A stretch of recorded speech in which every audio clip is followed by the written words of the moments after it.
Bienvenue dans cette vidéo où on va parler d'une marque que tout le monde connaît, MAL. Depuis plus de 25 ans, ils font globalement des bonnes voitures que peu de gens ont eu l'occasion d'avoir, et ça c'est à cause d'une mauvaise réputation. Vous êtes chez Lafripoto et aujourd'hui on parle d'Alfa Romeo. Cette marque italienne a produit des véhicules à la fiabilité désastreuse dans les années 70 et 80, mais tout change à la fin des années 90 quand Alfa sort la 156. Cette voiture a pour but de relancer la marque et son image. La 156 est vendue avec une grosse garantie contre la rouille et va être beaucoup plus travaillée que les modèles qui sont venus avant elle. Et oui, une grosse garantie contre la rouille sur une Alfa des années 90, plus précisément une garantie de 8 ans, sans limite de kilométrage, ce qui à l'époque est particulièrement compétitif. La 156 va très bien se vendre et quand on la voit, on comprend pourquoi. Elle est fiable, agréable à conduire, luxueuse. C'est d'ailleurs encore aujourd'hui le plus gros succès de la marque. Après la 156, Alfa sort deux autres grands modèles entre guillemets, la petite 147 et la grande 166, ce qui permet à la marque italienne d'avoir un modèle dans chaque segment porteur de l'époque. Ils ont une petite familiale 5 portes avec la 147, une grande berline luxueuse avec la 166 et avec la 156, ils ont une petite berline milieu de gamme et elle existe aussi en version break, donc on a coché toutes les cases. Chacun de ces modèles est fiable, mais ils souffrent tous d'un syndrome qu'on va appeler l'asymétrie d'expérience client occasion. Vu que les Alfa Romeo perdent beaucoup de valeur et sont très sous-cotées, souvent elles n'ont pas été entretenues, ce qui fait que sur le marché de l'occasion, il y a une majorité d'exemplaires pas chers, mais très mal entretenus.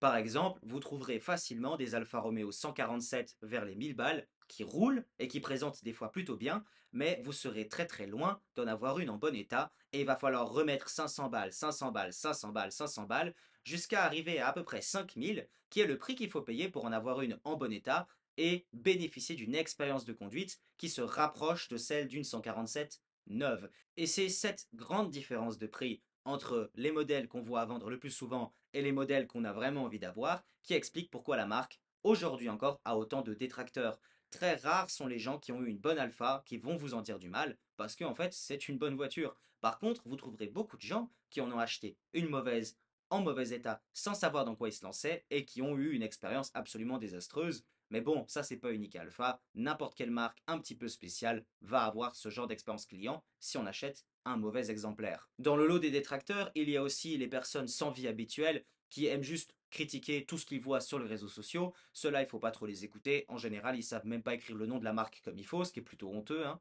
Mais bon, voilà, il y a, comme toute marque, des gens qui sont prêts à cracher dessus depuis le siège confortable de leur autobus. En fait, s'il fallait donner un défaut aux Alfa Romeo d'occasion, ça serait le marché dans lequel elles évoluent. Il est vraiment pas propice aux bonnes affaires. Les gens sont prêts à n'importe quoi pour maquiller leur bagnole, pour faire comme si elle était en bon état alors qu'elle ne l'est pas du tout. Et si on ne sait pas, et les informations sont souvent compliquées à trouver en ligne, on peut vraiment se faire avoir très très fort. C'est pour ça que sous la vidéo, on vous a mis les liens de nos trois guides d'achat principaux pour Alfa Romeo, celui pour la 147, la 156 et la 166. Ça coûte 40 balles le guide, c'est un peu cher c'est vrai, mais ça peut facilement vous économiser des centaines, voire des milliers, simplement en vous faisant remarquer des choses que autrement vous n'auriez probablement pas vues. Donc voilà, si vous voulez acheter une Alfa Romeo, vous pouvez nous contacter ou si vous pensez avoir déjà trouvé la perle rare, peut-être prenez un guide, ça risque de vous éviter quelques soucis. Maintenant qu'on a dit tout ça, pourquoi est-ce qu'on voudrait acheter une Alfa Romeo? Eh bien, en premier lieu, il y a le design dont il faut parler. Le design intérieur et extérieur de la marque vieillit super bien. Si on regarde des Alfa Romeo qui ont 20 ans, on vous en met là maintenant à l'image, eh ben elles font pas 20 ans du tout. Un autre argument pour l'achat d'une Alfa Romeo, c'est l'expérience de conduite. Et on ne peut pas parler de ça si on ne mentionne pas leur moteur et notamment leur V6 essence atmosphérique. La version turbo est un petit peu moins cool. Mais voilà, en version atmosphérique, il est génial. Le bruit de ce moteur est fantastique. Sa rondeur est géniale. C'est-à-dire qu'on peut être en 6ème à 50 à 1000 tours minute et on appuie sur l'accélérateur et on a de la reprise alors que c'est un moteur Atmo. C'est juste fantastique. Si vous n'avez pas essayé un moteur Bussou, je vous recommande d'aller le faire. Allez voir les gens d'un club ou un ami qui en a une, ou si vous pouvez vous le permettre, achetez-en une parce que c'est vraiment une expérience qu'il faut s'offrir dans la vie. C'est un truc absolument génial. C'est un moteur qui est fiable, qui consomme pas tant que ça. On peut être facilement en dessous des 10 litres au 100 pour un V6 essence qui crache plus de 200 chevaux. C'est pas mal, surtout de cette époque-là. Donc voilà, vraiment, ça, c'est un des éléments principaux. Allez,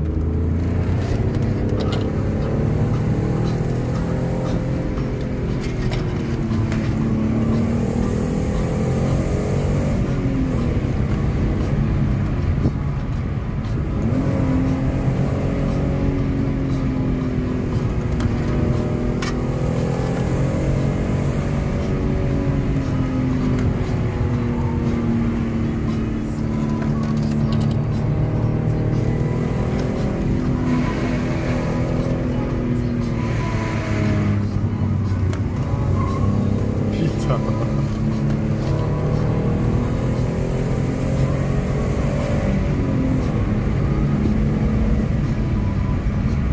y a aussi la façon dont une Alfa Romeo se conduit.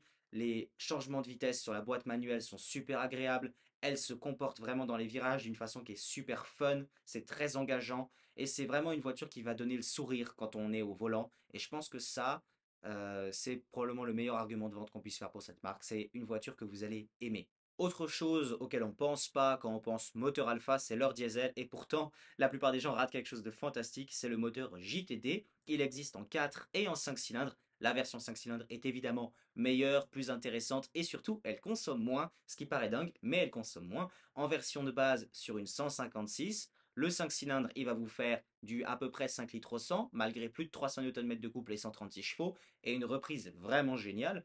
Et sur les 166, il est poussé jusqu'à 185 chevaux. C'est d'ailleurs la dernière 166 qu'on a vendue, c'est ce moteur-là. Et là, on peut s'attendre à peu près 6 litres au 100, 6,5 litres au 100 en consommation mixte. Si on fait vraiment attention, on peut passer sous la barre des 6 litres au 100 sur les longs trajets ou tout simplement en faisant un peu gaffe et en évitant de trop rouler en ville. Et dans les deux cas, on a des voitures avec des moteurs qui sont superbes. Et la 147, elle existe avec le 1,9 litre parce que le 2,4 litres, il rentre pas vraiment sous le capot. Et ça fait en version M, JTD M, ça fait un moteur de 150 chevaux dans une petite bagnole qui crache 300 Nm de couple. Et alors là, ça devient presque, j'ai pas envie de dire sportif parce que c'est un diesel, mais c'est vraiment capable de reprise de dingue. Et comme c'est un moteur qui peut monter assez haut dans les tours pour un diesel, on peut vraiment tirer les rapports assez longtemps et les boîtes de vitesse alpha pour les diesels sont très longues. Donc on a vraiment une combinaison qui est super agréable à utiliser. Franchement, si vous avez besoin d'une voiture économe pour faire beaucoup de kilomètres, le JTD, c'est absolument fiable et recommandable. Pour conclure, je vais vous faire un petit résumé de cette vidéo qui est important, donc restez quand même jusqu'à la fin. Si on résume donc, Alfa Romeo, c'est deux choses. C'est soit on prend un bon modèle, on a une super bonne expérience, on se marre, on a quelque chose qui est fun, qui est différent, qui est original, qui est beau, qui est sympa à conduire et qui coûte certes un peu plus cher que les exemplaires poubelles, mais à bonne raison. Soit au contraire, on prend un exemplaire poubelle et on a une très mauvaise expérience.